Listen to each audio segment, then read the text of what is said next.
इस वीडियो को देखने वाले सभी लोगों को सादर प्रणाम। आज के इस वीडियो में मैं बात करने जा रहा हूं एस्टिमेशन एंड कॉस्टिंग के बारे में। मैंने पिछली भी एक वीडियो डाली थी एस्टिमेशन एंड कॉस्टिंग के बारे में, तो ये उसी का दूसरा पार्ट है। तो उसको आगे कंटिन्यू करते हुए मैं बता रहा हूं कि पहले तो अगर हम एस्टिमेशन एंड कॉस्टिंग करते हैं सिविल इंजीनियरिंग में, उसका बेसिक मैंने मतलब बताया था आपको कि आइटम के रेट के हिसाब से, क्वांटिटी के हिसाब से आप एक पूरी बिल्डिंग का, स्ट्रक्चर का और प्रोजेक्ट का एस्टिमेट निकाल लेते हैं। तो आपको सबसे पहले यूनिट पता होने चाहिए, जैसे किस चीज़ को किस यूनिट में नापा जाता है। जैसे कि ये पेन है, इसको नंबर में या पीस में नापा जाएगा। कोई चीज़ आ गई जैसे पाइप हो गई हमारी, उसको रनिंग मीटर में नापा जाएगा। कोई एरिया आ गया जैसे कि आपको साइट क्लियर करके देनी है तो उसको स्क्वायर मीटर में नापा जाएगा। वॉल्यूम जैसे कि खुदाई करनी है, एक्सकवेशन करनी है, कंक्रीट करना है तो उसको क्यूबिक मीटर में नापा जाएगा। सरिया आता है साइट के ऊपर, स्टील जन की रीइंफोर्समेंट, उसको टन या किलोग्राम में नापा जाएगा।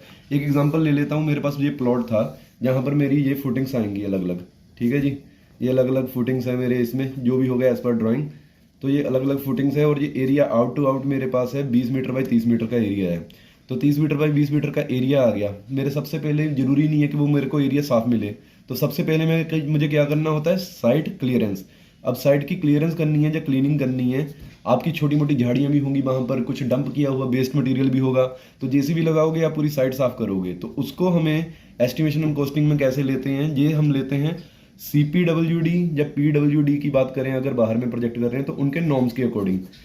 हर जगह पर अलग सिस्टम चलता है। कोई CPWD ले रहा है, PWD के नॉर्म्स ले रहा है। अगर आप प्राइवेट में काम कर रहे हैं तो अलग नॉर्म्स भी फॉलो कर सकते हैं, और एज पर साइट कंडीशन भी ये चेंज होता रहता है। लेकिन नॉर्मली मिनिमम अगर आपको लेना है, जैसे 20 मीटर बाई 30 मीटर का एरिया है, तो इससे मान के चलो अब मुझे यहाँ पर कोई मटीरियल आएगा, सीमेंट आएगा, सैंड आएगी, डस्ट आएगा, एग्रीगेट आएगा, गिट्टी आएगी, कुछ भी आएगा, जब सरिया भी उतरेगा, तो मैं इस एरिया के अंदर तो उतारने से रहा कि मैं सीमेंट जहाँ उतार देता हूँ, सैंड जहाँ उतार दूंगा, एग्रीगेट जहाँ उतार दूंगा, तो मैं काम कहाँ करूँगा, काम नहीं कर पाऊंगा। तो इससे आउटर में कहीं एरिया मुझे जहाँ बनाना पड़ेगा, मटीरियल यार्ड बनाना पड़ेगा, डंपिंग यार्ड बनाना पड़ेगा, मटीरियल स्टॉक करने के लिए बनाना पड़ेगा, स्टोर बनाना पड़ेगा। तो अलग अलग चीज़ के लिए वो तो अलग अलग एरिया हो गया। लेकिन नॉर्मली जो हमें साइट ये दी है उसको क्लियरेंस करना है, जैसे सफाई करनी है, उसके बाद में लेआउट करनी है, तो वो एरिया हम मिनिमम 20 मीटर है जैसे ये, तो उसमें एक एक मीटर ज़्यादा एक्स्ट्रा ले सकते हैं मिनिमम। तो ये CPWD या PWD के नॉर्म्स के अकॉर्डिंग है, वो रिवाइज होता रहता है। वो एक किताब आती है, उसमें आप पढ़ सकते हैं, उसको देख सकते हैं। तो जैसे 20 मीटर एरिया था, दोनों तरफ मैंने 1 मीटर एक्सटेंड कर दिया, तो मेरा हो गया 20 + 1 ये 22 मीटर हो गया। ऐसे 30 मीटर था, यहाँ भी दोनों तरफ एक्सटेंड कर दिया मैंने 1 मीटर और 1 मीटर, तो ये हो गया 30 + 1 32 मीटर। तो ये नॉर्मली हम लेंथ और विड्थ में ये दोनों 1 मीटर एक्स्ट्रा लेंगे, उसको क्लियरेंस लेते हुए हम वो बिल में ऐड करेंगे और एस्टिमेट में ऐड करेंगे। अब दूसरी चीज़ मेरे पास, ये तो मैं जो बताने जा रहा हूँ, ये तो आपके पास नॉर्मली ये आ गई, टेबल बना दिया। एस्टिमेशन शीट बनानी है, उसका फॉर्मल नॉर्मली से आपको बताया था मैंने, एक फॉर्मेट रहता है कि पहले सीरियल नंबर आ गया, डिस्क्रिप्शन ऑफ वर्क, क्या काम कर रहे हो, आइटम या उसको बोल देते हैं कि साइट क्लीनिंग कर रहे हैं जी, क्लियरेंस कर रहे हैं, फिर लंबाई और चौड़ाई। और मैं इसमें लंबाई में ये ध्यान दीजिए, मैंने लिखा है 30 + 1 ये मैंने प्लस, मैं 32 भी मीटर लिख सकता था, लेकिन मैं 1 और 1 क्यों लिखा है, ताकि जो भी मेरी एस्टिमेशन शीट देखे उसको ये पता हो कि मैंने 1 मीटर ज़्यादा एरिया लिया है उसमें, लंबाई में और चौड़ाई में।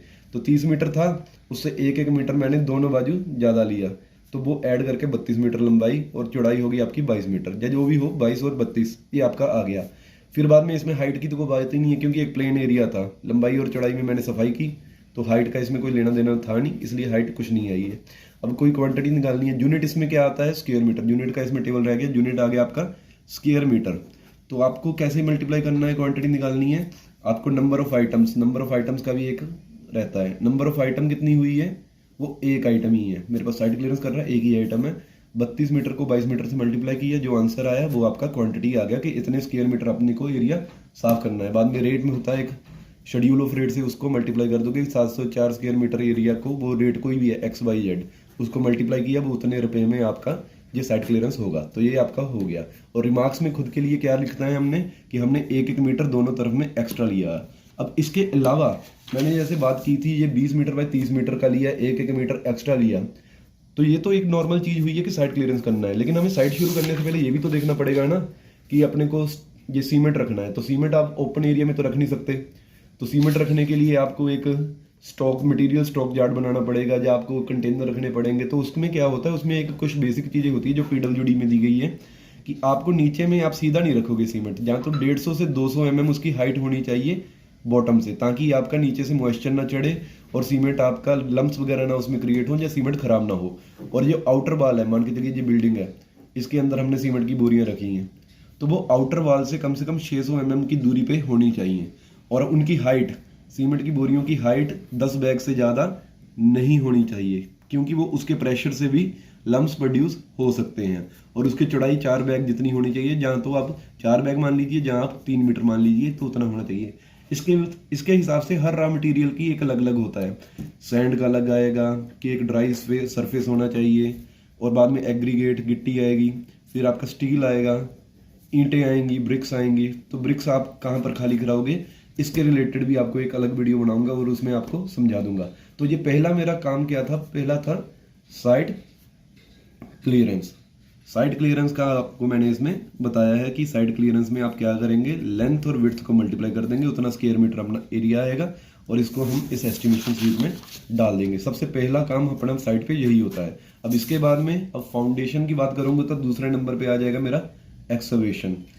मैं बॉटम से चल रहा हूँ, step by step. Side clear कर ली, उसके बाद आपको एक्सकवेशन करना है, लेआउट करना है पहले, उसके बाद आपकी एक्सकवेशन होगी। तो एक्सकवेशन का कैसे लेते हैं ये मैं इसके तीसरे पार्ट में आपको बताऊंगा। तो इस वीडियो के लिए बस इतना ही। अंत में कहूंगा कि जय हिंद और जय भारत।